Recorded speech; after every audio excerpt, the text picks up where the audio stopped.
Welcome into Off the Hook with Dave Hooker on a Friday. Happy Friday to you.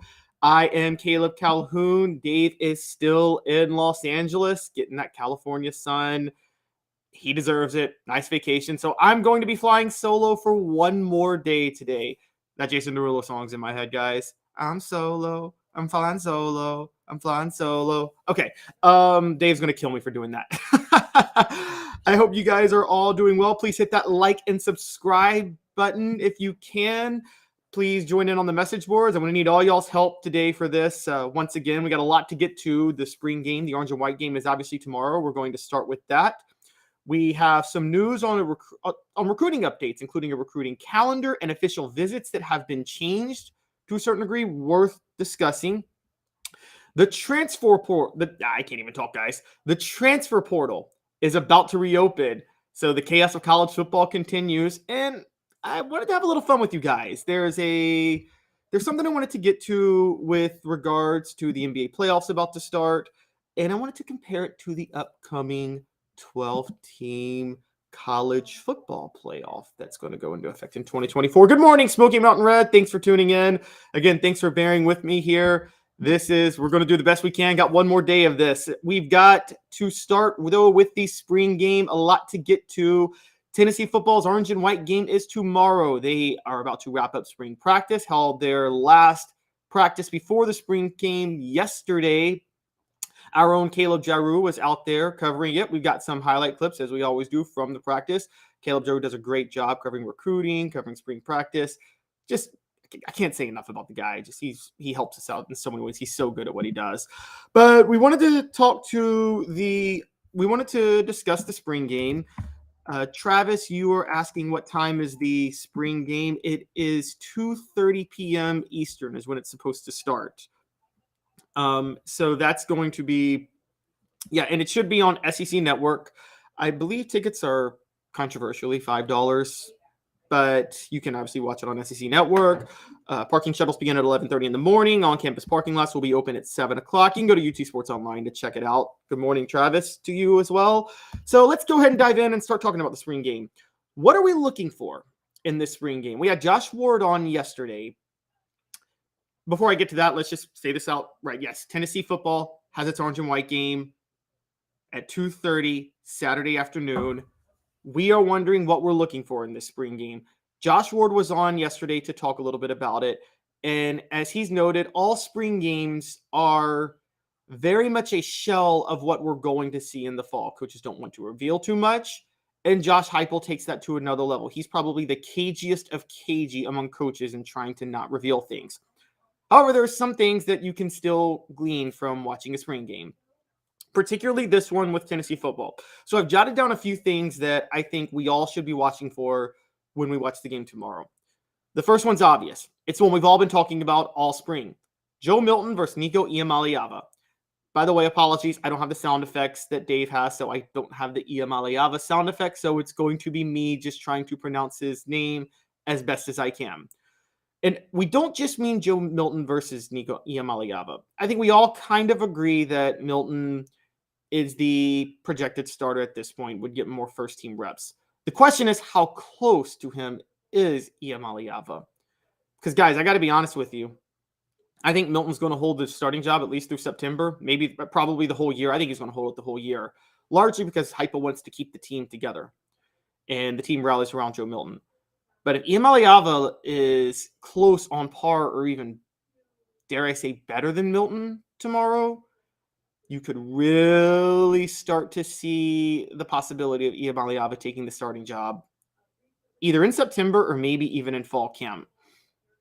Look, contrary to what Mel Kiper says, since he clearly wasn't watching Tennessee football, there were still issues with Milton even in that Orange Bowl game against Clemson.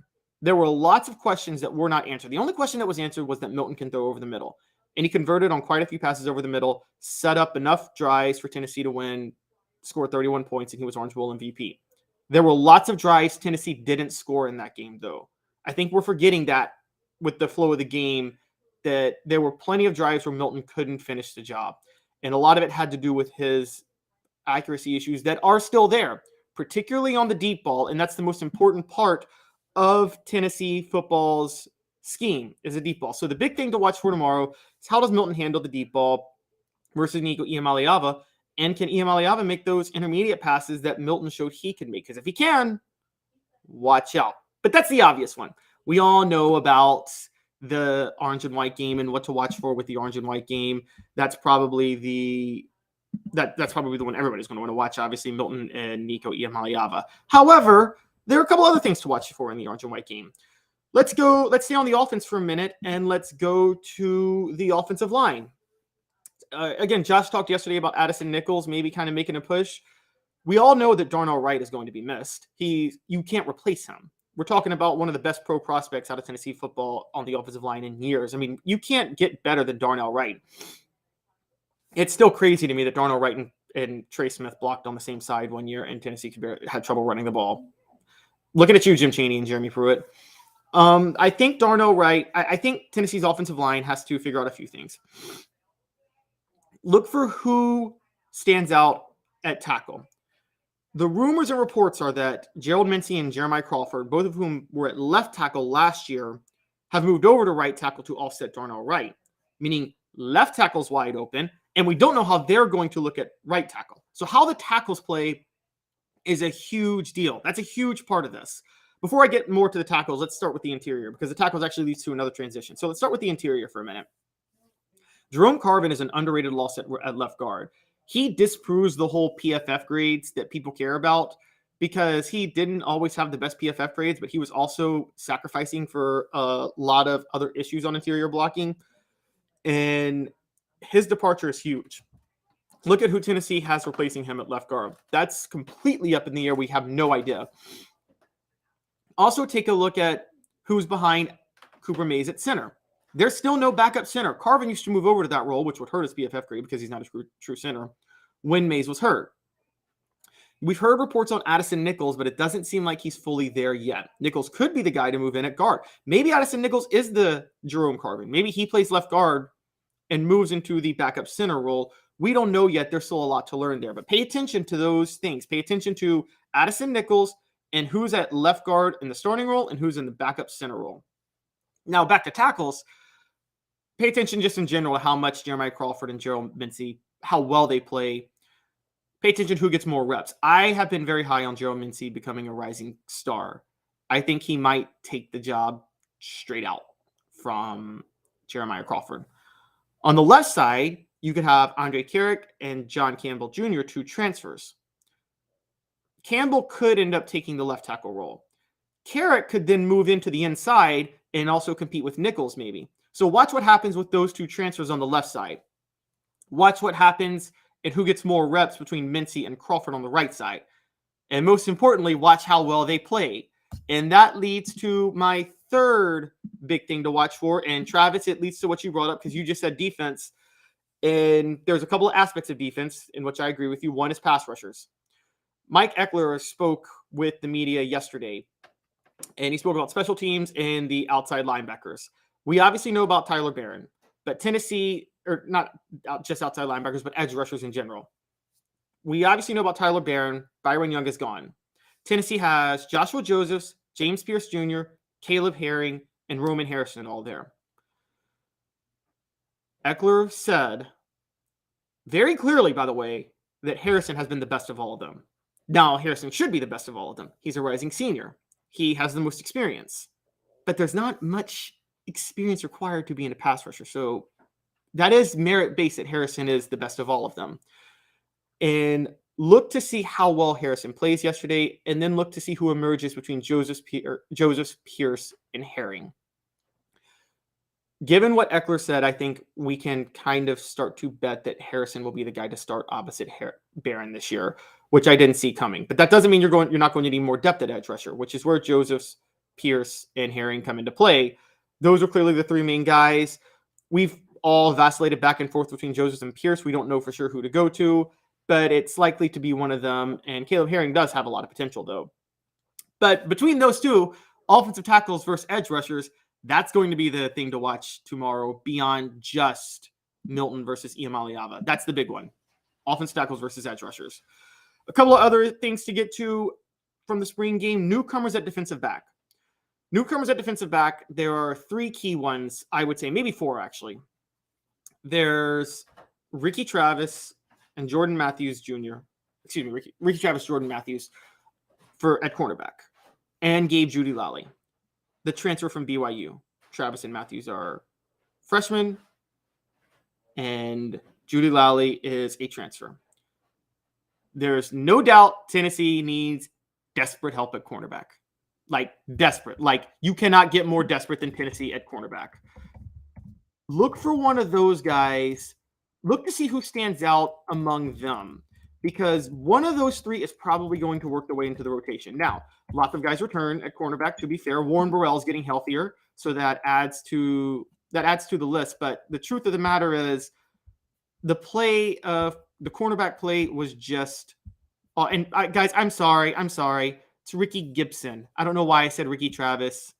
Completely whiffed on that. It's just been I apologize. Ricky Gibson is the guy, and Jordan Matthews. Those are the 2 to watch out for. One of them is bound to emerge for Tennessee. Now, you will also look for a safety to make a play in some way, but because Tennessee does need to replace Trey Flowers, and so look for somebody like John Slaughter. Maybe, John Slaughter is probably your best bet on this. Maybe Jack Luttrell. I would say John Slaughter. See what he does at safety. Jalen McCall is the guy that's going to lock up a strong safety spot. That's set in stone. He probably needs to become a leader for the team. But what you really need to look for is see what John Slaughter does at safety, and then see who emerges between Ricky Gibson and Jordan Matthews and Gabe Judy Lally. It could be 2 of those 3 starting next year. So 2 newcomers starting at cornerback. We just don't know yet. One of them might emerge at nickel. But that also adds to the defense that Travis was talking about. And finally, skill players. Skill players on offense. We talked about this with Josh yesterday. Obviously, Dylan Sampson has had a breakout spring. They haven't been able to hide him. Brew McCoy has a chance to emerge as a wideout with Jalen Hyatt and Cedric Tillman gone. Beyond Brew McCoy, Squirrel White has really held on to that slot role. I thought Dante Thornton was going to take it away from him, but it sounds like he's balled out in the spring and is not letting it go. And then there's your usual suspects, Ramel Keaton, Dante Thornton, like I said. And also at running back, Cameron Seldon and Deshaun Bishop, 2 newcomers that got looks at running back this year. See what they do. Compare them to Jalen Wright and Jabari Small. The receivers and the running backs. See who's best among them. There are going to be stars, as Josh pointed out, in this game that will never see the field in the fall. That's just how spring games go. But early on, you can still glean some things from it. And I think skill players can give you a little bit. So don't read into it too much, but there will be something to come out of that. Please hit that like and subscribe button if you can. We greatly appreciate it. I apologize. My dog is still going berserk upstairs. But yes, please hit the like and subscribe button if you can. We greatly appreciate it. Bringing more people into the fold. We're going to have Dave back on Monday and got an exciting spring and summer coming up. Spring game and college basketball season may be over, but there's still baseball. We're going to look ahead to college football all season is fun, man. I don't care what y'all say. College football all season is a lot of fun, particularly with the new recruiting calendar, which we're going to get to in the next segment. So we're going to have plenty of content to bring you over the next couple of weeks, couple of months, all the way up until SEC Media Days. But I actually want to stay with spring games for a minute because Kirby Smart said something interesting the other day, and I think it actually begs the question over what should be done about spring games. I don't have the sound effects, guys, but today's tough question is related to a poll that I've got out right now on Off the Hook Sports right now. You can check it, which is what should be done to make spring games more exciting? So today's tough question brought to you by Craven Wings. They give you great wings, never frozen, always fresh. Try the fantastic sauce 87, named after our own Jacob Warren. We love Jacob. We love Cooper Mays for doing the show with us. Go to Craven Wings, best wings you can get. You got a lot of different flavors you can try. Great place. Let's go on what should be done to improve the spring game. So today's tough question: what should be done to improve what should be done to improve spring games in college football? And go to Off the Hook Sports right now and you can vote on it. I've got 4 options for you. Should it be an exhibition versus another team, either in the SEC, an FCS school, something like that, should you get rid of them? Just straight up get rid of them. Tennessee didn't have one last year, and they went 11-2 and finished number 6 in the nation. Are they fine as they are? Is there any reason to change anything? And lastly, something else. Anything else? Do you have a suggestion? If you have a suggestion, comment on your own, please. Right now, exhibition versus another team is dominating, getting 78% of the vote on our poll question. What do you think should be done? Austin Ireland has jumped in and he says FCS. I assume, Austin, you mean a game versus an FCS school. There's been a lot of suggestions for that. Here's the thing I'm going to bring up to you guys about these FBS versus FCS games. A lot of people have suggested making them exhibition games in some form rather than a regular season game as they are. Here's the problem with doing that. And I understand the point, and I totally understand it. I think it's great for both schools. It's kind of a tune-up game, I guess, if you will. But the problem is these FCS games are needed to be regular season official games. If you make them exhibition games, you will decrease fan support, and you will have to sell the tickets for less, so you won't generate the same revenue.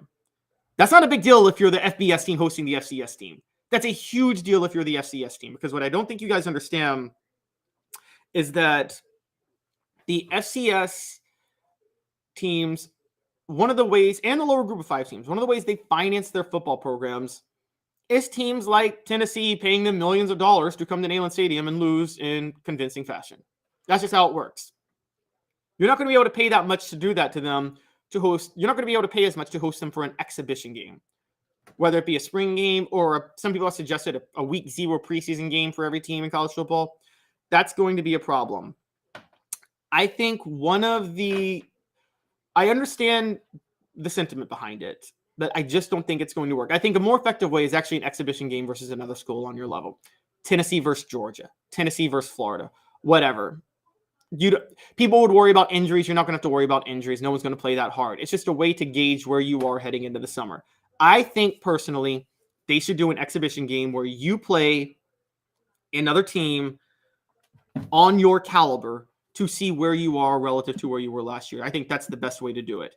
Now, there are others. When I brought up something else, there are other ways there are other suggestions you could bring up. There are other things you could do.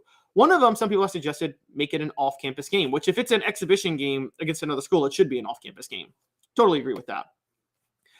Make more entertainment with it. With Midnight Madness, with different sports, you have all these stunts that people do, these dunk contests and things like that. Do like a skills competition. Maybe that'll work for college football. Have top-notch performers come, music stars, people like that. Those are all things. Lump it with another thing happening over the weekend. I know Tennessee has lumped the spring game with baseball series in the past. Do something like that. Make it a full weekend event. There's obviously ways you can make it more entertaining. Particularly, that would be relative to the school itself, which would bring in a lot of visitors, which would be Tennessee has a lot of visitors coming in for the spring game. That would entertain a lot of them even more than it would. Just a lot of different things you could. Or maybe you think it's fine the way it is, or you should just do away with it. Maybe do away with it just to avoid injuries. A couple other suggestions. Travis, you said play Carson Newman like they did in the days of old. Haha, Travis, I don't know if you know. I'm going to look it up right now just to be clear, but I believe Tennessee's largest blowout win in history was against Carson Newman. And it was the first Tennessee team, 1914. The very first Tennessee team to ever win a championship. The very first Tennessee team to go undefeated. I'm sorry, the second team. The first team to go undefeated was in 1896. They went 4-0. The second team to ever go undefeated, the first to ever win a championship, and the first to ever beat Vanderbilt, the 1914 Tennessee Vols, led by Zora A. Clevenger. They went 9-0. Their first game that year, they beat Carson Newman 89-0. Maybe bring it back. Hey, last time if they blow out Carson Newman again, they could probably do the same thing with Josh Heupel's offense. And at that point, you might see another undefeated season. Tennessee went 9-0 that year, won the SIAA championship. There was no bowl game or anything like that. But definitely the first great Tennessee football team in history. Another quote by Travis, Florida looked like hot garbage in their spring game. Heard a lot about that. Actually, there's some transfer portal news we're going to get to, and we're going to talk about how Florida is relevant to that later in the show. So please stay tuned for that because there's a lot to talk about with Florida. And you brought up, Travis, like an NFL preseason game. Yeah, I'm with you. You can make the spring game like an NFL preseason game. But again, that's where it should be. You should be competing with teams on your level. It's not like the NFL plays a CFL team for preseason games. They play other teams on their level to gauge really where they are. I think that's more effective than playing an FCS school. I think the FCS schools should be regular season games because I like seeing those smaller schools stay afloat, and they stay afloat by getting their butts whipped once a year by a Power 5 program. It's just how it works. So please hit that like and subscribe button. Please hit that like and subscribe button. Please go to Twitter to vote on that. We will monitor the polling throughout the day. Got a lot to get to. About to take a 2-minute break. When we come back, a new recruiting calendar has been approved, and some recruiting rules changes have been approved. Mr. Jones says you can't spell garbage without AR. I assume that's a reference to Anthony Richardson. Well played. Well played. When we come back, we're going to talk about this recruiting calendar and what it means for Tennessee football, what it means for coaches in general, and if this is an advantage, not just a recruiting calendar, but changes to official visit rules. Please stay with us. We'll be back in 2 minutes. And Craving Wings South North Shore location, where we've heard people say that you can get the best wings in East Tennessee. Pero ¿quién es este? El número 87, Jacob Warren. I'll just do 6 of my sauce 87, please. Imposible, señorita. Dale 6 más. Look at these wings. Perfectas, deliciosas, fantásticas. Man, I don't know what you're saying, but it sounds awesome. How do you say fresh, never frozen in Spanish? Frescas, nunca congeladas. Make your way to Craving Wings and get you 6 más. But what was funny about Cadis, we were a full continuum of care at that time. We had detox, we had inpatient, we had outpatient. So we were doing a lot of the things that we do now. But now we just do them so much better. It's really a simple program, but we're complicated people. I am what I am, and now I gotta do something about it. You can take your life back. Call Cadis today. Got cataracts? We can fix that. Never miss another moment. With a little help from Doctors Campbell, Cunningham, Taylor, and Hahn at cctis.com. Do you want to own the more that owns every job? Then get to Vassey Lawn and Garden in Cleveland and get you a Toro. I'm David Vassey, here to talk to you about Toro. With a Toro Zero Turn, you'll get more out of every minute and you'll reach the finish line faster. At Vassey's, we like to say, no matter if you're mowing 3 acres a week or 11 lawns a day, homeowners and business owners alike find confidence in equipment they can trust from top to bottom. Vassey Lawn and Garden, Highway 60 North in Cleveland. Man alive, it's worth the drive. Our family has been creating jewelry since 1986, each piece unique with a story all its own. I'm Rick Terry with Rick Terry Jewelry Designs. I'm a jeweler, and I want to be your jeweler. We're grateful that you chose us to be Knoxville's best jeweler. My family and staff look forward to serving you. So please come see us. Kingston Pike and Campbell Station Road in the heart of Farragut and downtown on Gay Street, right next to the Tennessee Theater. Welcome back to Off the Hook Sports. If you're just tuning in, Dave is in Los Angeles for the week, so I'm riding solo. He'll be back on Monday. I don't have the sound effects or any of the music, so again, thank you guys all for your flexibility. Portion of the program brought to you by Zool Beer, xulbeer.com. It's the official craft beer of Off the Hook Sports. Great parking downtown, and Zool Beer has worldwide award-winning craft beer. Zool Beer, xulbeer.com if you're on our audio platform. All right, wanted to jump into something that a couple of news stories that kind of broke over the past couple of days. And I'm going to go in reverse order. So I'm going to start with what broke yesterday on ESPN, which is that the new college football recruiting calendar has been approved. Dave and I discussed this, I want to say a month ago, maybe. And an issue was with the early signing period, the truth of the matter is the work-life balance of college coaches was getting completely out of whack. It was getting insane. Just so you know, I mean, just think about this. You're recruiting every day as a college coach when you're not coaching every day you can, and you're coaching all the time, practices, film study, whatever, than the games themselves. It was going to drive a lot of people out of the game. There have been some changes. Some actually seem like more work, but there's one key thing that I think was welcome that has been approved for that every college coach is grateful for. So I want to run down these changes real quick. One of the main ones is off-campus in-person contact has now been allowed after January the 1st, after the prospect's junior year. Used to be you couldn't have off-campus in-person contact with prospects until after July 1st of their junior year. Now that seems like more work, but as Dave has constantly pointed out, the recruiting calendar's just really moved up 6 months. Everything just moved up 6 months with the early signing period. So it really doesn't add more work when you think about it. You're still putting the same effort in. The crux of the recruiting calendar is April 15th to May 29th is a contact period, and the total number of recruiting days for a program staff has gone from 168 down to 140. Recruiting days in the fall reduced from 42 to 33. This is a huge deal. This is a big deal. That means coaches now only have 140 recruiting days, not 168. That is 4 weeks of just life added back for coaches who really can't have any when they're working. Trust me, that is beyond welcome. And in the fall, when you're having to prepare for games, run practices each week, do all the stuff you're having to do in season, recruiting days during that's the most stressful time. So reducing that from 42 to 33 is a huge deal. That's a huge benefit. Please let me know what you guys think about that. I think that bringing it down from 168 to 140 is a big deal. I think this is very helpful to Tennessee because I think Josh Heupel is one of those coaches who doesn't mind doing the work. He's a workaholic. Recruiting's not his favorite thing, though. I'm just going to be honest with you. He is a schemes guy, similar to Steve Spurrier in the 90s. He's not as lazy as Spurrier. No disrespect to Spurrier. I love Steve Spurrier, but the dude didn't love recruiting that much. He was just in Florida in a time when it was easy to get recruits from Florida, and you could just get a bunch of speed guys from your backyard to run that fun and gun offense. Josh Heupel will recruit, but his passion, his specialty is scheming and X's and O's. That's what he loves to do. And this is going to be very helpful to him. When you add in the fewer recruiting days with the NIL money, this is where the big deal comes into play. So with the 168 days in the past, the coaches that were the biggest workaholics recruiting and had the biggest connections were going to get the biggest advantages. With fewer recruiting days, NIL comes even more into play. And that is where Tennessee gets a huge advantage.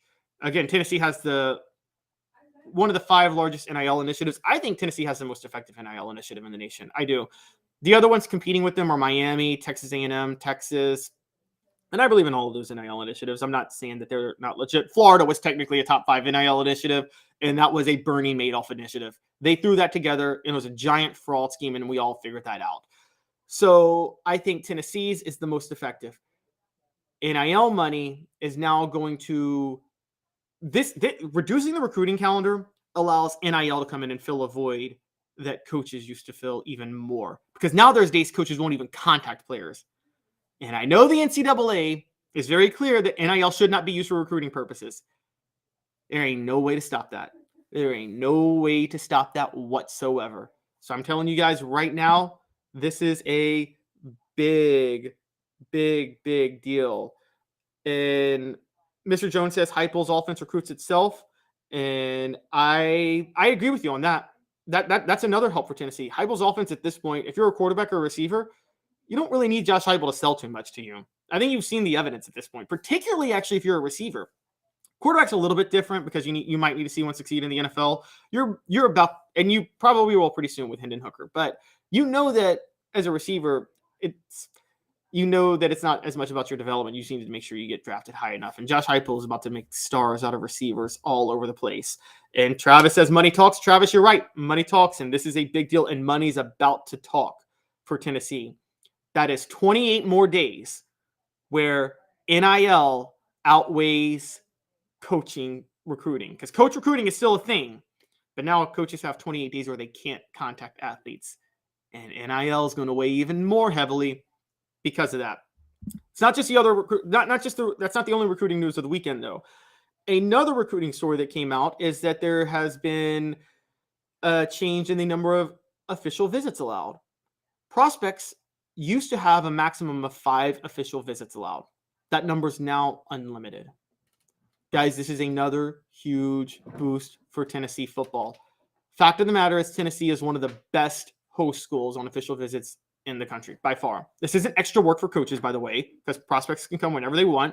Coaches are just when a player comes for a visit, coaches are just adding that into all work they are already doing or incorporating that into work they're already doing. So it's not going to wreck their work-life balance. You up this from 5 to unlimited. Again, NIL comes into play because this means every time a player comes to campus, they can start negotiating more with companies that might like to give them a few endorsements here or there were they to go to that school. Again, the school with the NIL money is going to win. And this is another big advantage for that. And that's a big advantage for Tennessee. Because again, Tennessee's got the money. And as Travis alluded to earlier, money talks. And Mr. Jones brings up about how he stole Merklinger. Yes, he did. Right out of North Carolina's backyard, stole Merklinger, and that was a huge gift. And by the way, the truth of the matter is Merklinger is a better fit for other pro-style offenses and chose Heupel in Tennessee. And that's very, very intriguing. David Johns says, glad you're on today. Couldn't get anything but replays for a couple of days. Thought I'd been banned for my comment on Memphis. Forgot about that comment. You were not banned, David. Don't worry. We were off Tuesday and Wednesday, and then I decided to go solo Thursday and Friday. So that's all that's happened. And so welcome back. Glad we could do the show again. But yes, sticking with this recruiting news, let me know what you guys think. You guys think these changes are good? I think the unofficial visits really help Tennessee. Another thing that really helps Tennessee with the unofficial visits, throw NIL out. Let's just talk abstract for a second. Knoxville in the fall is probably the best college football atmosphere there is. And that's not just because of the fans and Neyland Stadium, although that's a huge part of it. Don't get me wrong, that's a huge part of it. The vibe for Knoxville gives off the most fall vibe of probably any college football city you can think of. The Smoky Mountains in the background, the orange everywhere. You just feel fall in Knoxville. And I think that really gives the players a vibe of wanting to play football there. And so the more visits they can take, the better. I mean, that is you're right, Mr. Jones. I said North Carolina's backyard. They stole him from Georgia's backyard. I apologize. Merklinger was from Georgia. He was looking heavily at North Carolina. My bad. But yes, Knoxville is a huge fall town. That's a big deal. And yes, Mr. Jones, you're right. The Alabama win was of epic proportions for a fan environment. You're right. I mean, a 3:30 game in Knoxville outweighs a 3:30 game anywhere else. Now, night games, yeah, Death Valley and the Swamp are the best night game environments. Apologies in advance to all Tennessee fans or Alabama fans. The best night environments are Baton Rouge and Gainesville. They just are. Those are epic night environments. 3:30 environment, by far the best 3:30 environment is in Knoxville. And there's not really a close second. I'm going to be honest with you guys. When you see the sunset, when you see the sun kind of on that side in the fall, and you see the clouds and the Smoky Mountains and just the backdrop and then Neyland Stadium and all the orange, it's combine that with the actual fan atmosphere that is with every SEC stadium. I don't really think any other school competes, honestly, for a 3:30 environment. And that Alabama game was a 3:30 environment, and it showed in a big way. So I think these recruiting changes are huge advantages for Tennessee football. Huge. It's also an advantage. For programs that have elite talent in their backyard, like LSU or Georgia, because with fewer contact days, proximity to home is going to matter even more. And Georgia and LSU and Ohio State are going to benefit from that. Those are the three easiest schools to win it in the country. I always say that. They're the three best jobs you could possibly have. Even in NIL age, proximity to home is still going to matter because there will be enough NIL money to keep those players at home at those schools. So LSU, Ohio State, and Georgia aren't going anywhere. LSU is the easiest job in America. I say Ohio State and Georgia are second and third, interchangeable. The reason I say LSU is Louisiana athletes are all underrated too. If LSU has a number 5 ranked recruiting class, it's number 1. Louisiana athletes are insanely amazing. They're always underrated. I think largely because LSU doesn't have as much of a recruiting site scene as other schools, so there's not as much politicking to up the rankings of those players. But yeah, I think LSU's the best job. And I think talent in the backyard is going to be a big deal. Travis says, I've been to most SEC towns, barring Nashville. I couldn't imagine living anywhere else. I get that. I'm not one for, I'll be honest, I'm not one for living in college towns in general, but going to them on game day, I totally understand what you're talking about. And yeah, so it's, and if you talk about the best place to be during a game day atmosphere, Knoxville has the best game day atmosphere. If you were to talk the best college town in general as just a college town, and I mean not football season going on like throughout the year, I would actually say Athens is the best in the SEC. I do love Athens, but Sanford Stadium is not nearly the best atmosphere at all. I don't care what happened with Tennessee, Georgia last year. Sanford Stadium is a boring place. Mr. Jones says, just because we played mostly in the day because they can't wait to see us. The Bama game showed up on the Richter scale as an earthquake from the rumble of the stadium. Nice. Did not know that. That's intriguing. I know LSU registered one in the 80s.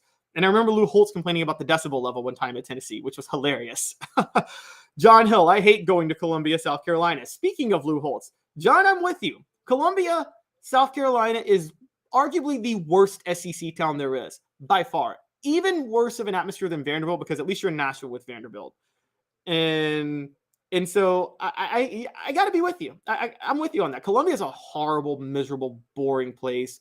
The stadium is out in a field in the middle of nowhere. I remember going there one time, and all I could find was Bojangles. It's just, there's nothing. Columbia's awful. Columbia's terrible. Like, I don't know how you could see that atmosphere and ever want to go there. I'm just going to be honest with you guys. John also says, there are no good dog fans, none whatsoever, and I live in North Georgia. I mean, I take your word for it. I will say just that the town is a great college town. Travis, you're right about Gainesville. Gainesville's not a great college town either. I'm actually with you on that. But the atmosphere, you can't take away from the atmosphere of a night game in the swamp. And actually, I'm going to give Columbia, South Carolina some credit too. A night game in Columbia's got a pretty good atmosphere too. It's pretty loud. So this is what we're talking about here, guys. College towns versus the stadiums themselves, and combining the two, what's great about them. Knoxville's a great college town and has an amazing stadium. So I think that's one of the things that sells. Baton Rouge, again, it's got to be at night. Tennessee proved that noon games in Baton Rouge are dull and boring. And Mr. Jones says you can't spell suck without UK and SC. Mr. Jones is on a roll today.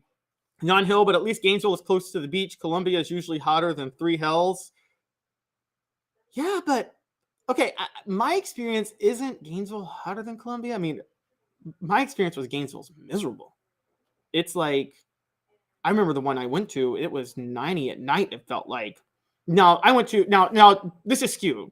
I went to Gainesville and I've never gone to Gainesville not in September, and I've gone to Columbia only in the end of October and November. So maybe that's why it felt cooler in Columbia. So I would take your word for that. And Gainesville is close to the beach. What? That's true. I think Gainesville's closer to the beach than Columbia. So this is all going to be interesting. Knoxville's a great. Tennessee is going to benefit a lot from these recruiting changes. It's going to help with official visits. You want kids visiting Knoxville. It's a great place to visit. And also, NIL money is about to fill a larger void than what already existed. When sorry guys, when we come back, we're going to play a little bit of four downs. The transfer portal is about to reopen, and how is that going to impact Tennessee football? We're going to take another 2-minute break. Please, again, hit that like and subscribe button. Please don't go anywhere. We got a lot more to talk about on this Friday afternoon. We'll be back in a little over 2 minutes. I know you like the heat. You gotta try my signature sauce 87. Dude, you know I love you and I love to try your wing sauce. But when it comes to wings, I need them really hot. I hit 105 on the radar gun. I need to be pretty spicy. Yeah, I know that, man. Look, if sauce 87 isn't enough for you, I guess you can try the Holy Moses or the Grim Reaper. Now we're talking. Take it from these Farragut admirals. When you're craving wings, it's got to be Craven Wings. Visit them online at cravenwings.com. With all that sun, sand, and salt water, the beach is a very relaxing place. Unless you wear contacts. Ow! Open your eyes to the best the beach has to offer with LASIK vision correction from Campbell Cunningham Laser Center. Ah. Hi, Mike Davis here with City Heating and Air, reminding you to always dare to compare. Our team provides quality local heating and air service, installation, and maintenance across East Tennessee. We use only the best equipment like American Standard heating and air conditioning for your residential, new construction, or commercial needs. Honesty, dependability, and customer satisfaction have been the cornerstones of our business since 1961. City Heat and Air. Dare to compare. Before Cadis, I was really heavy into the drug culture. I was selling drugs. I was just constantly in pain. I was missing like a good support system in my life. Cadis has given me everything that I need in order to successfully have a wonderful recovery, in order to have a life that I didn't even know was possible. And it's not just about me anymore, and I love that. I absolutely love it. You can take your life back. Call Cadis today.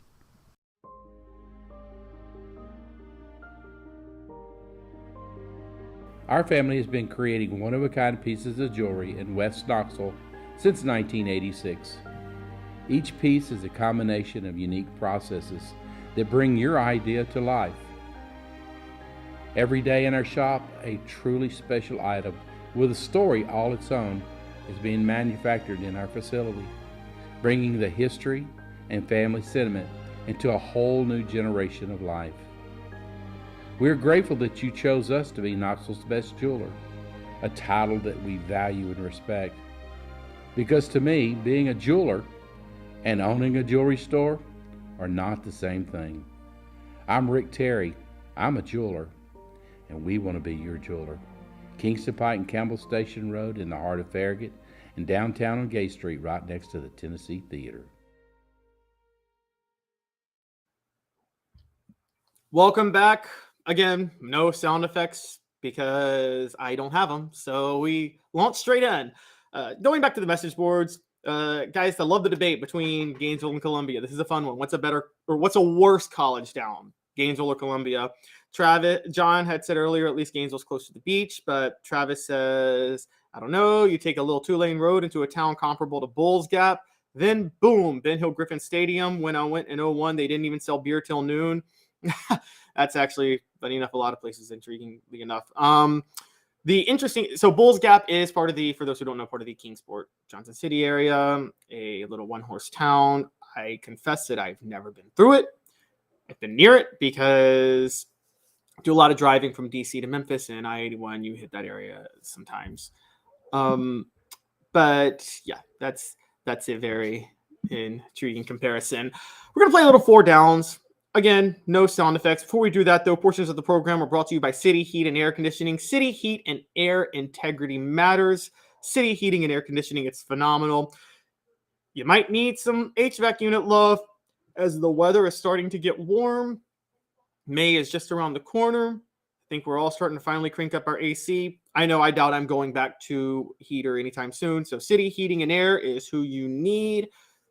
We greatly appreciate them. And let's go ahead and dive in. 4 Downs without the sound effects. The transfer portal reopened Saturday. It's going to be a 15-day transfer portal from April the 15th to April the 30th. In this Wild West era of college football, the transfer portal is as much a story as National Signing Day, the early signing period, the hot recruiting months, which are usually in June. Transfer portal is as big of a deal nowadays. Tennessee has had as much impact from the transfer portal as anybody, probably more. Let's be honest, the transfer portal saved Tennessee football after the disaster that was Jeremy Pruitt's firing and the state the program was left in. How did it save Tennessee football? Hendon Hooker. The last thing Jeremy Pruitt really did was bring in Hendon Hooker, which saved Tennessee football as he became Josh Heupel's starter a month into the season after Joe Milton was not as effective. Hendon Hooker had transferred from Virginia Tech. Milton himself had transferred from Michigan. So either way, a transfer was going to be the impact player. But that wasn't just the only reason. In case you guys forgot, the second go-to guy after Cedric Tillman in 2021 was Javonte Payton, who was a Mississippi State transfer and was a huge part of Tennessee's offense. And without those two, Hooker and Payton, Tennessee doesn't go 7-6 that year. And if they don't go 7-6 that year, the confidence may not be there to be in the program as much, and maybe they don't get the recruits and transfers they get a year later.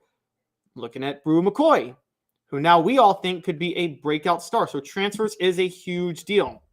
So playing a little 4 downs, let's go ahead and talk about Tennessee football and the transfer portal coming up and other schools that might relate to them. So the transfer portal starting to reopen on Saturday. First down, what position groups will the Vols target? Please hit that like and subscribe button, and please comment on the message board on what position groups you think the Vols should target. I jotted down 4 in my mind. I think they should target, and Josh Ward brought this up Thursday, and I think he's right. They need to target another quarterback. They need another quarterback on scholarship for this year because you can't count on everybody being healthy, and you can't count on both Joe Milton and Nico Iamaleava being reliable. What happens if only one of them is capable? We are not sure Joe Milton's capable yet. We just aren't. And as confident as I am in Iamaleava, we're not sure he's going to be capable either. You don't know until game time happens. What happens if only one of them is capable and that person gets hurt? You need another scholarship quarterback. You need another option. So I think that they need to go after a quarterback. Mr. Jones agrees with me. He mentioned quarterback as well. Travis says 100% all defense, linemen, linebackers, and defensive backs. Okay, so I'm with you on linebackers, on inside linebackers. I do think Arian Carter's emerging and Keenan Peely is still, as a transfer, was a big pickup. I think those two can actually create a major upgrade at linebacker for Tennessee football this year with Aaron Beasley coming back. I don't think linebacker would be a bad addition, but I think they're actually, and that's on my list for the record. Linebacker's on my list, but it's the last one on my list. I actually think they're better at linebacker than we might think. I think linebacker is going to be a dramatically improved position this year. They certainly have better leadership at linebacker with Jeremy Banks gone, which I think everybody says good riddance. But Travis, I'm with you. Defensive back, I'm absolutely with you. They need to get more help at defensive back. I talked about Gabe Giudicelli, Ricky Gibson, and Jordan Matthews earlier. What we don't know, to be fair, is if any of those players is going to emerge. And the fact is, desperately, somebody has to emerge in the secondary. Somebody's got to be good. And with Shamar Arnaud, the 2025 commitment to Tennessee football, making his decision last week, it's very clear Heupel is throwing stuff at the wall to see what works with defensive back because he's desperately trying to find somebody that can upgrade the position. I'm a history major, and I'll tell you, it's one of what it reminds me of, just to go history nerd real quick, is in the 1930s during the New Deal, during the Great Depression. The New Deal was actually FDR throwing stuff at the wall to see what would work, to see what would happen and what would be popular, because there was really no method to get out of the Depression. Nobody really knew what to do. So they threw a bunch of so the New Deal, the legislative initiatives were just throwing stuff at the wall to see what worked. And that's how you got Social Security, the Tennessee Valley Authority, and all of those things. So that's what Josh Heupel is doing with defensive back right now. Throwing stuff at the wall, desperately trying to find somebody that can shore up the situation at cornerback. And he needs another safety with Trayvon Flowers gone. So yes, get defensive backs, go all in still.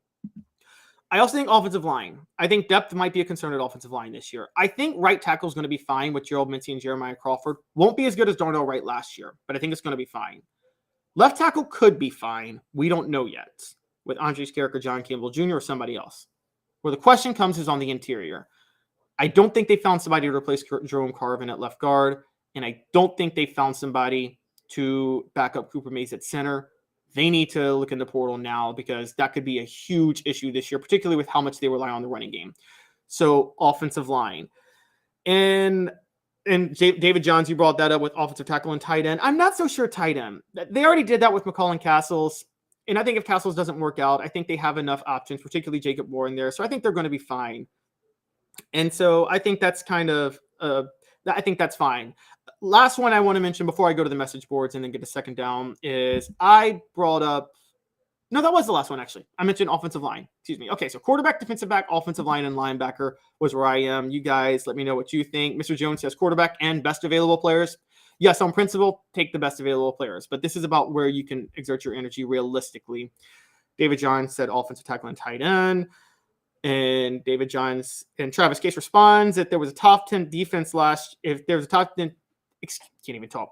With a top 10 defense last year, Tennessee wins the national title. Offense and schedule gives Tennessee the opportunity. Travis, I don't even think they needed a top 10 defense. I think they needed a defense that wasn't going to let South Carolina score a touchdown every time they touched the ball, which they did last year. And so I don't think you're ever going to see a top 10 defense with this offense. I think the tempo is going to limit what the defense can do, and they're just going to play too many possessions. So I think with that, I think you're going to have a bit of an issue there.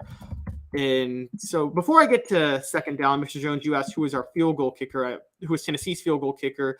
They have a couple of options, but the big one is they added Charles Campbell, a transfer from Indiana last year. Eckler spoke about him yesterday, funny enough. He said that Campbell has, quote, tremendous competitive spirit. I don't know what that means. I don't know how competitive you have to be as a kicker. I think you need to just be mentally clear. But what do you say about a kicker, to be fair? And it was very clear that Campbell was offered because they needed an immediate kicker. So I think Campbell's going to be the guy, and he will be probably pretty reliable. He comes from Indiana. All right, so moving on to second down. So the first down was what position groups will the Vols target. I think they're going to go for a quarterback, defensive back, offensive lineman, and linebacker. Second down. Where will Vols see some of their own players transfer? Where will they lose transfers? Now, there's a little bit of a hot take. If you guys think Tennessee's going to lose any transfers, who do you think will transfer out? Y'all ready for a hot take from me? I think it's going to happen at running back.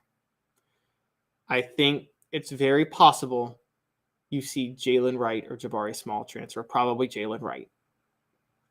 The reason is Jalen Wright is the all-purpose back.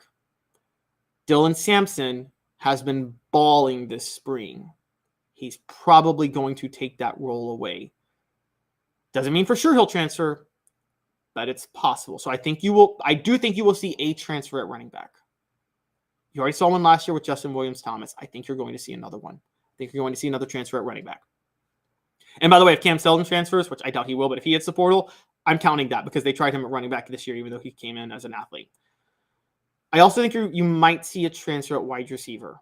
Now, Josh and I spoke yesterday, and Josh Ward, and we both agree that there's a four-man rotation right now at receiver. Brew McCoy, Ramel Keaton, Squirrel White, and Dante Thornton. I think all of those are staying because I think unless you're outside of Ramel Keaton, the others could make an impact next year, even if they don't this year when the one making an impact this year leaves. So I don't think you're going to see any transfers there. But there were a bunch of other receivers, Caleb Webbs, the Nathan Leacocks, people like that who've come into the program the past couple of years. And they're the ones waiting in line after this unit leaves. And the truth of the matter is, one of them is going to be the odd man left out. And we don't know who that'll be. And given the fact that Josh Heupel doesn't run like a 5-6 set rotation at receiver, you're going to see a couple of receivers transfer out. I do believe that. I also believe, as desperate as Tennessee is to target defensive backs in the transfer portal, and they should be, they got a lot of defensive backs right now. And a lot of them aren't that good. And a lot of them are going to realize they're not going to see a lot of playing time. And I think you'll see a couple of defensive backs in the transfer portal too. So I'm going to go running back, wide receiver, and defensive back is where you will see transfers. That's my second down. Mr. Jones says injuries happen, especially at running back. That is true. But if you're an athlete and you think you could start somewhere else immediately, would you really bank your future on the potential of an injury? And then even if the injury happens, you have to compete for a starting job with somebody else. I'm not talking about a second string guy. But yeah, Mr. Jones said Nathan Leacox is in his first season. He can redshirt, but he could play this year. I should have been clearer. I don't think Nathan Leacock is going to transfer. I think with guys like him in the rotation, you could see somebody else transfer. There were about 4 commitments at receiver in the 2022 recruiting class. I think only one of them so far has hit the transfer portal. I think you're going to see more from that class at the portal. I don't know who. That's not going to be Nathan Leacock. Nathan Leacock could be the reason somebody else hits the portal, though. Couple other quotes from Mr. Jones before I go to third down. South Carolina deliberately mucked up the field, leading to Hooker's injury. And you two, before you come at me, I said mucked, and that's what Mr. Jones said. It said mucked. So don't try to accuse me of saying something I didn't say. And if Hooker didn't get hurt, he would have let a comeback. Okay, Mr. Jones. yes, they messed up the field. Tennessee's defense was historically bad that game. And it wasn't bad by Tennessee standards of how they were bad for most of last year. South Carolina scored a touchdown in every possession that they were trying to score a touchdown on except one. That's unheard of. You can't put that on just them mucking up the field. Tennessee's defense was absolutely awful. And Spencer Rattler needs his mobility to be effective too. And that could have harmed him as much as it harmed Hooker. So I can't go there with you. I'm sorry. And if Hooker didn't get hurt, it would have led to a comeback. Look, I actually thought until Hooker got hurt that a comeback was on the horizon. I'm with you. I did. But the truth of the matter is Tennessee couldn't stop South Carolina to save their lives. So to make a comeback, you would have had to stop them or recover a bunch of onside kicks. So I got to be honest. I disagree with you on that. I do. I don't think that had any impact. All right. Moving on to third down. What type of splash will the Vols make in the transfer portal? What type of splash would the Vols make in the transfer portal over the next 2 weeks? Could we see them add a Dante Thornton like they did at wide receiver the first time around? Could you see a defensive back come through somewhere? This is where things get interesting, guys, because there are going to be some very elite players in the transfer portal this time. And obviously, as Mr. Jones said earlier, you go quarterback and then best available players, regardless of position. I agree with that. So given that fact, will they make a splash? That's kind of the biggest question right now. And honestly, it depends on who is in the portal. Because right now, we still don't know. And should that splash be at quarterback? Dare we say? Could they add a splash at running back? Could they add another elite receiver, even though they don't need one? What type of splash do you think will happen? Mr. Jones says an orange splash and steal any rivals players you can for insider info. Yeah, that wouldn't be a bad thing.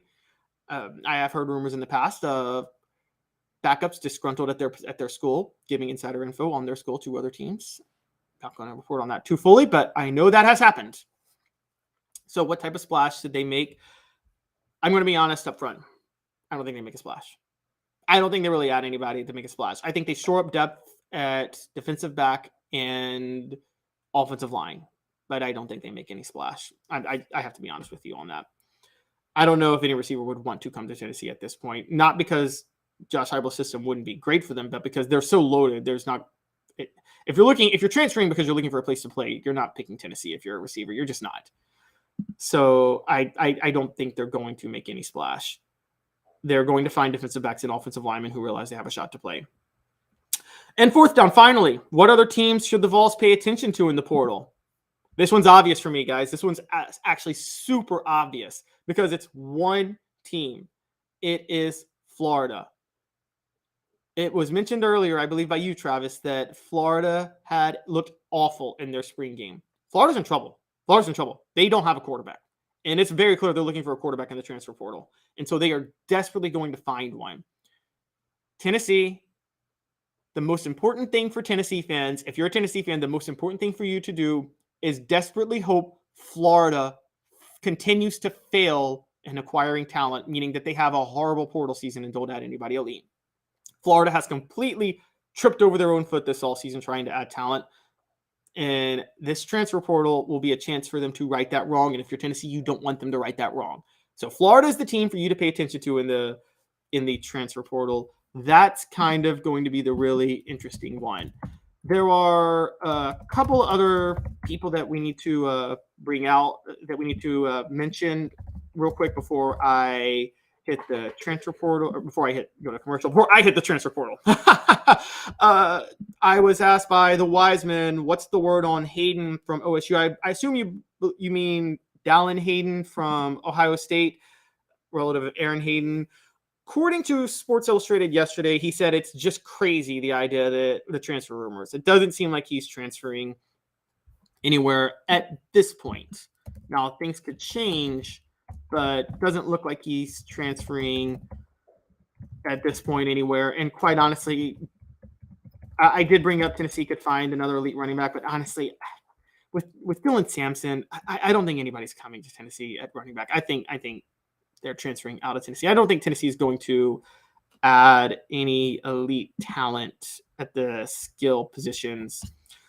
We got a mention on Travis Case on offensive lineman from Texas A&M being available. Yes, that was Matthew Wyckoff. He's entering the transfer portal. That Tennessee could add him. That's true. Now, here's the thing, because there are two types of. Here's what you have to remember about this transfer portal. I'm going to bring this up though, because Matthew Wyckoff was just a 3-star lineman when he committed to Texas A&M. Players who enter the transfer portal from April the 15th to April the 30th are players who realized they weren't going to play where they're at. If you're entering the transfer portal because the program's a dumpster fire, which is a lot of reason people enter the transfer portal at Texas A&M, and a lot of reason people enter the transfer portal when they were playing for Tennessee in the past. If that's the reason you're entering the portal, you would do it in the fall or right as the season ended. If you enter the portal from April the 15th to April the 30th, you're entering the portal because you realized during spring that you would not be able to play where you're at. And if you're not able to play where you're at, guys, chances are most of the time you're not going to be able to play somewhere else either. Now, to be honest, that's actually good news for Tennessee, because more important for Tennessee, like I brought up earlier, is other schools not making a splash in the portal. And I don't think you're capable of making a splash to upgrade your roster too much in the portal during the April the 15th to April the 30th window. The players that are transferring during that window are usually players you don't really want, usually players not really capable of starting somewhere. So that's the big thing. Travis says, I was Florida, nothing but failure and misery until the end of time. Man, you got to love that. You got to love that. I know a lot of Tennessee fans who feel the same way. There are people that I wish that on. I'm going to be honest, that were involved in college football. And Urban Meyer might be one of them. So stick with us. We got another thing to talk about. We're going to talk about the college football playoff, have a little bit of fun before we go. Portions of the program are brought to you by Vassy Lawn and Garden. Whether you're coming in from Knoxville, Nashville, Chattanooga, it doesn't matter. Vassy Lawn and Garden will save you a lot of money with their buying power. Man alive, it's worth the drive. Vassy Lawn and Garden. Please hit that like and subscribe button. We greatly appreciate it. I can't stress that enough. I love all you guys commenting. Y'all are really helping me out. Thank you guys for bearing with me through this. We're going to take a 2-minute break. We're going to do something interesting before we get out of here for the weekend. And we're going to compare the upcoming 12-team college football playoff to other postseasons. And I'm interested in what you guys have to say. Is the college football playoff going to be more like March Madness, the NBA playoffs, or something else? Let's talk about that when we get back. A little over 2 minutes. To own the more that owns every job, then get to Vassy Lawn and Garden in Cleveland and get you a Toro. I'm David Vassy, here to talk to you about Toro. With a Toro Zero Turn, you'll get more out of every minute and you'll reach the finish line faster. At Vassy's, we like to say, no matter if you're mowing 3 acres a week or 11 lawns a day, homeowners and business owners alike find confidence in equipment they can trust from top to bottom. Vassy Lawn and Garden, Highway 60 North in Cleveland. Man alive, it's worth the drive. Hi, Mike Davis here with City Heating and Air, reminding you to always dare to compare. Our team provides quality local heating and air service, installation, and maintenance across East Tennessee. We use only the best equipment like American Standard heating and air conditioning for your residential, new construction, or commercial needs. Honesty, dependability, and customer satisfaction have been the cornerstones of our business since 1961. City Heat and Air. Dare to compare.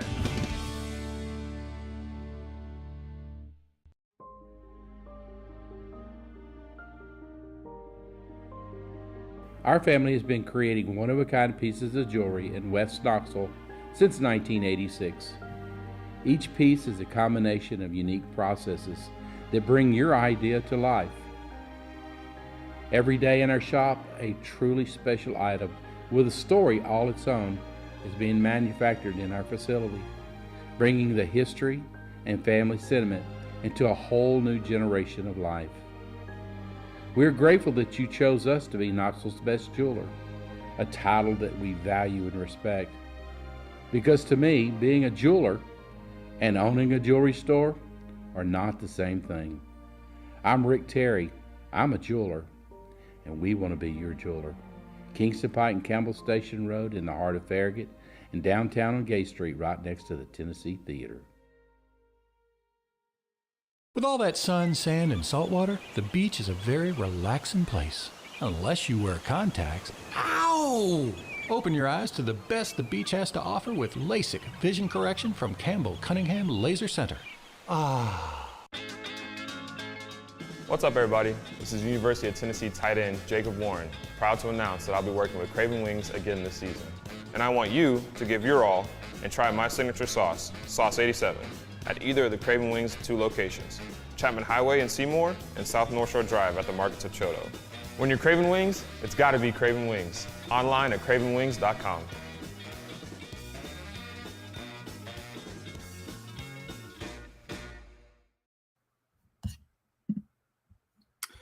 Welcome back to Off the Hook Sports. Still Caleb Calhoun. Again, Dave Hooker is out. He will be back on Monday. I wanted to address something real quick because Mr. Jones brought up an interesting question in Austin, Ireland. They're having a conversation about Grayson McCall, the Coastal Carolina quarterback. If you guys remember, he entered the transfer portal and then withdrew his name. McCall starred for Jamie Chadwell. Chadwell has now left for Liberty. He would be the hottest prospect at quarterback. And Austin Ireland brought up a point because there's a question of him if he would be available. Look, he wouldn't transfer to Tennessee. Grayson McCall is going somewhere where he can start immediately, and Tennessee is not going to be that place. And so, I actually think he could start immediately if he went to Tennessee. Don't get me wrong, but he's not going to want to deal with that type of competition with Milton and Nico Iamaleava. Austin Ireland says he will end up at Auburn. The thing I wanted to address is that you said he didn't transfer the first portal. He didn't transfer the first portal period because he wanted to graduate and become a grad transfer. He will transfer to Auburn here soon. That's a good point, Austin, and that's something I didn't think of when I said that players who transfer in the spring or in this portal window are usually doing it because they can't play. That part is possible too. It could be because they were trying to graduate at first, and there may have been winter sessions that they needed to graduate when the first portal window opened. Now, I can't remember the exact calendar, but I did think the original portal window went into the start of the second semester for most schools. So I still would have felt like you could transfer. But if you have to, maybe you have to graduate in the spring, at which point still, I don't think the April the 15th to 30th range fits because your spring semester doesn't end either, does it? But Travis says maybe Florida. Look, if you're Tennessee, you're rooting for him to pick Auburn. I'm just going to say it because obviously Florida's a threat. And if he picks Auburn, you're celebrating at Tennessee because you don't want you want them to continue looking like they're struggling and continue to be incompetent. And even though, as far as people goes, Billy Napier deserves to be successful more than Hugh Freeze. Billy Napier is a more decent person than Hugh Freeze is. So from a morals perspective, you would root for Florida because Hugh Freeze is just a terrible human being. When I said there's people I wish nothing but misery on, Hugh Freeze is right up there with Urban Meyer. But if you're a quarterback, Hugh Freeze is going to make you shine more in the system. He's a better coach. Mr. Jones says 8 games at Tennessee, he would put up bigger numbers than 12 games at Auburn. I'm not so sure about that because I have to be honest that, look, Hugh Freeze is going to allow you to put up numbers at Auburn. He is. Now, I get what your point. Still, Josh Heupel's system is intriguing, but it allows you to put up even more gaudy stats. But a more sure bet to play for still a great offensive coach in Hugh Freeze, you're going to Auburn. That's just it. Mr. Jones, that's why you grab him so Florida doesn't get him. Yeah, but he has to choose Tennessee, and I don't think he will. Austin Ireland says, I think our QB room is set. Florida already has to do it from Wisconsin. Yes, I believe that's Graham Mertz. David Johns has a question. Do we know our 3 permanent opponents yet? I'm guessing you're asking about who Tennessee's 3 permanent opponents will be in the SEC. No, we don't actually. I think it's been floated, but we're not sure yet. And by the way, we don't even know if it's going to be 3. The rumors are either 3-6 or it could be 1-7, guys. It could still be an 8-game SEC schedule. We're still waiting on how that's going to play out. All right, so portions of the program brought to you by Campbell, Cunningham, Taylor, and Kahn. No contacts, no glasses. You can have LASIK surgery. They have great local vision care. Campbell, Cunningham, Taylor, and Kahn. Again, no glasses, LASIK surgery, great for eye care, great for all types of vision care that you need. John, thank you. John said, Caleb, you're doing a great job going solo. John, I'm doing my best. I was obviously going to shout out somebody who complimented me because I'm a very, very, very, very narcissistic person, in case you guys didn't know. And so anytime you compliment me, it's going to be mentioned. And lastly, Mr. Jones, pace of play. Alabama was crying about having to play Tennessee. The mighty Vols have Saban shook. Yep, this Heupel the Saban Slayer. Love it. Yep, this is Nick Saban trying to manipulate the rules to slow the game down. I don't blame him. You do what's best for you. Okay, so before we get out of here, I want to talk a little bit about something. The NBA playoffs are about to start. Well, they're actually underway already with the play-in games. It officially starts with the series tomorrow. The last round of play-in games are tonight. March Madness just ends. College football is about to go to a 12-team playoff. Most of us agree that while March Madness is the most exciting postseason there is, the NBA playoffs is probably the worst postseason there is. And the reason for that is you almost always know who's going to win in the NBA. There's less element of surprise in the NBA than any other sport out there. More element of surprise in March Madness than any other sport out there. My question to you guys is, do you think a 12-team college football playoff will be more like March Madness or more like the NBA playoffs? And that 12-team playoff starts in 2024. The poll question's up right now. Please go to Twitter and vote if you can. Right now, we have 11 votes so far. 73% say March Madness. 27.3% say the NBA playoffs. Here's the truth. And Travis has said it. And he's right. It's going to be more like the NBA, guys. It's going to be more like the NBA playoffs. If you think a 12-team college football playoff is going to expand the field for smaller schools to sneak through and go win a national title, you're smoking something. Those smaller schools are going to look like TCU when they played Georgia last year. That's what's going to happen. Now, Josh Pate, I'm going to give him a shout out because he brought up a great point maybe a month ago with how this is going to play out. There will be lower seeds potentially sneaking through and winning a national title in college football. They're not going to be the lower seeds you think, though. With the way the playoff is going to go, it's going to give preference to conference champions and things like that. I think that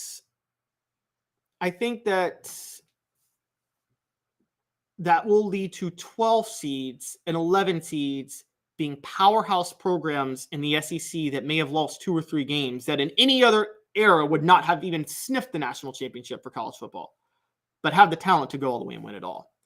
So you're not going to see 11th seeded Coastal Carolina sneak through and win it all, but you might see 12th seeded Alabama win it all, and they get the 12th seed because maybe they finished third in the SEC like they did last year at 10-2. The college football playoff, more than anything, what it does, and this is the funny thing, because there's this conspiracy out there that the powers that be and the power players want to silence out and shut down smaller schools and only allow the big schools a seat at the table. Well, guys, you're right about that. The thing you missed is the college football playoff only does that further, because now you have a bunch of the big schools having a seat at the table, and you have 1 or 2 smaller schools in the playoff, and this is a way for them to shut everybody up when those 2 small schools get beat significantly every year. Maybe pull off an upset like once every blue moon, and then lose badly the next week. That's how that's going to happen. You're not going to see a round of Cinderellas. And Travis says, I can only pray a team like UCF gets in and gets murdered. Yeah, see, a UCF, exactly. What they would do is they might win 1 game against an SEC school. You can always point out to, oh my God, Boise State beat Oklahoma in 2006, and UCF beat Auburn in 2017. Weren't those great? No, they weren't.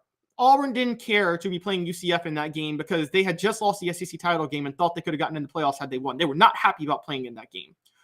Boise State playing Oklahoma was the flukiest win of all time. That's not going to happen on a regular basis. And again, that wasn't a national championship game.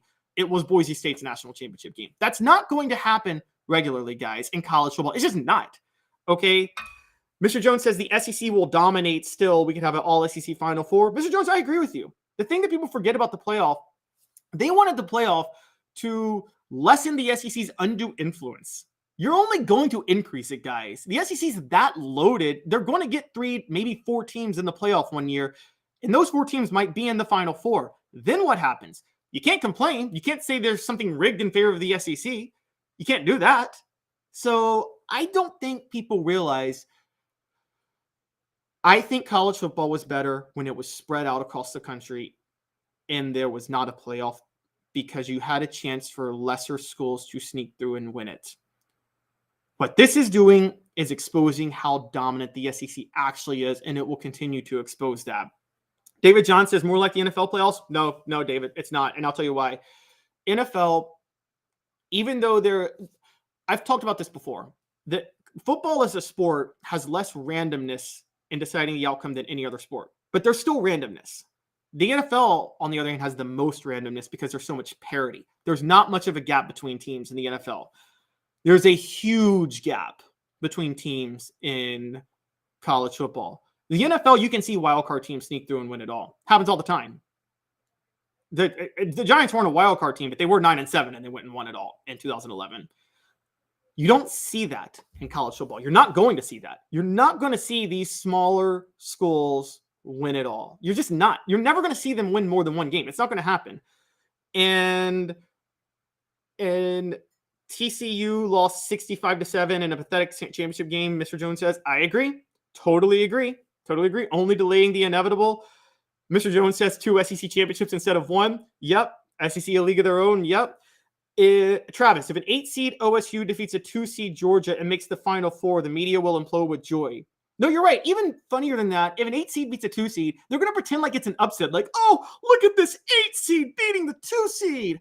That's not an upset. It's an 8-seed blue blood program, if you will. This is what March Madness does all the time, and it drives me crazy. They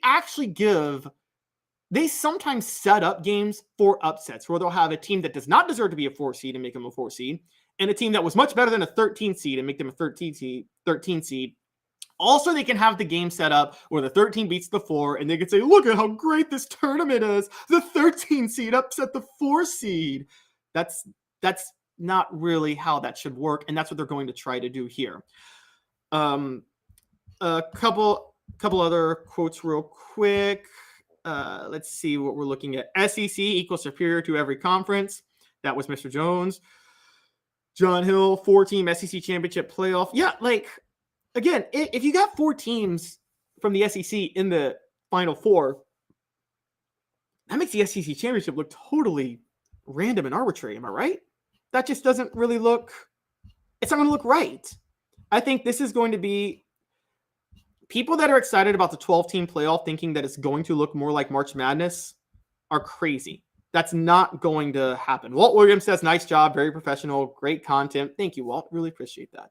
Told you, if you give me a compliment, I will accept it and I will read it. But as far as the playoff goes, I still think the playoff is going to be exciting. I think it's going to be more exciting than March Madness. I said that because you are going to get elite teams facing off against each other. And this is something we've wanted for a while. It's going to be a lot of fun to watch. But it's not going to be more exciting than March Madness for the same reason March Madness is exciting. It's going to be more exciting because you get the best teams facing off, and you will have it set up where, yes, you'll see some blowouts, but the way it's set up, you will still see great football games, and the upsets won't be cheapened. It'll be to a level where when there is an upset, it's actually an upset. Now, I say it'll be closer to the NBA playoffs. It won't be exactly like it. With a 7-game series in the NBA playoffs, the better team always wins.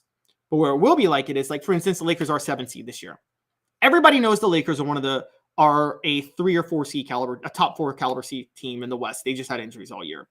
This is like when Houston was a 6 seed in 94, 95 and won it all. That's what you're going to see a lot with the college football playoff. David John says 2011 was 12 years ago. NY was never a Cinderella, just like a 12th seed SEC won't be a Cinderella. Who was NY, David? Can you flesh that out? New York's in my mind.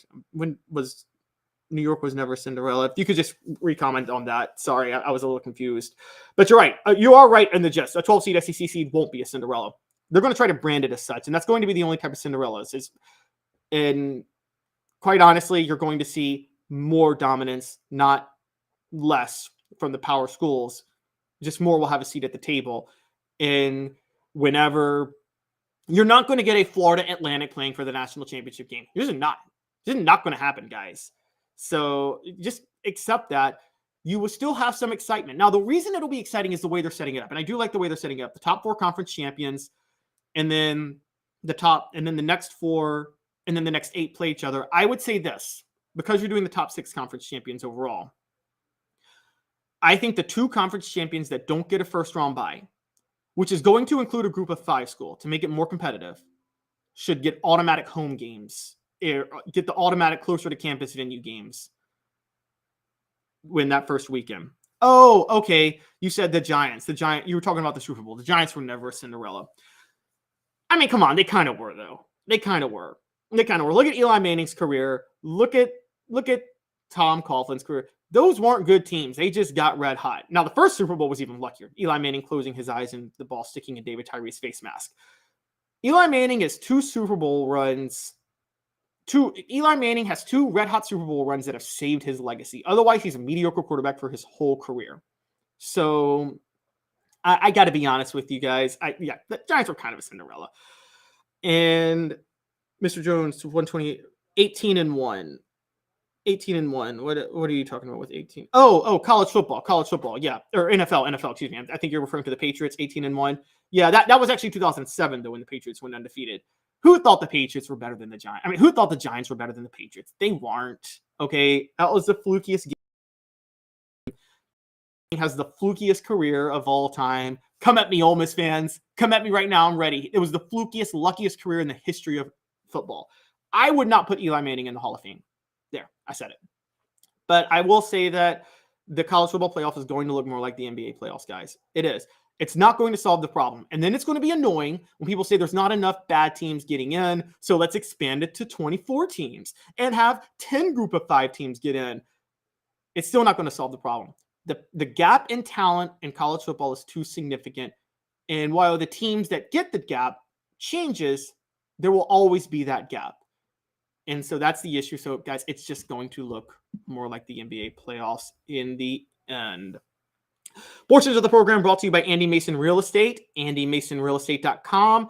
AndyMasonRealEstate.com is a way for you to save a lot of money, thousands on thousands of dollars. He's been in the business for 40 years. His group is unbelievable. AndyMasonRealEstate.com. You will get the best prices. Thank you guys for tuning in today. Mr. Jones says last name is what will get him there, not first. Talking about Eli, last name in the Super Bowls, because for some reason we overvalue Super Bowls and championships in this society, even though it's a team sport. Travis Case said no first round buys, and top 6 should play on the road. First round home advantage in the second. I mean, you kind of have to have first round buys if you have 12 teams, though. I guess if you go to 8, that would be different. But yeah, I think you have to have 12. You have to have a first round bye. John says, Caleb, one of the best things I liked about you is that you are a realist like me. Thank you, John. I try to be fair. I try to be realistic. And all of my opinions are right. Okay. You guys have a great day, a great weekend. Thanks for bearing with me on this. This was a lot of fun, guys, the last couple of days. I want to thank Josh Ward for helping to bail me out yesterday on Thursday for this. We will be back on Monday. Dave will be back with us. Tomorrow, I will give you guys a recap of the spring game tomorrow. I will talk about the spring game tomorrow after it ends. So tune in for that. We're going to have our own coverage of that. But thanks again for bearing with me. And please, again, hit that like and subscribe button. We greatly appreciate it. Bringing more people into the fold by the day. This was a lot of fun. You guys have a great day. Travis, thanks for saying good show. Mr. Jones says Grizz in 4. Mr. Jones, I'm a hardcore Grizzly fan. I really hope you're right. I just don't think it'll happen. John says you've done great. Thank you guys. I really appreciate it. That helps. This was This was a little tricky for me the last couple of days. I felt a little insecure about doing it. I'm not going to lie to you, but the commenters, you guys really helped me get through this. So I really appreciate all of you guys. Thanks for doing this. You guys have a great weekend. Again, tune in tomorrow. I will bring you guys a recap of the spring game and what stood out, and then we'll be back on Monday. Have a good one, everyone.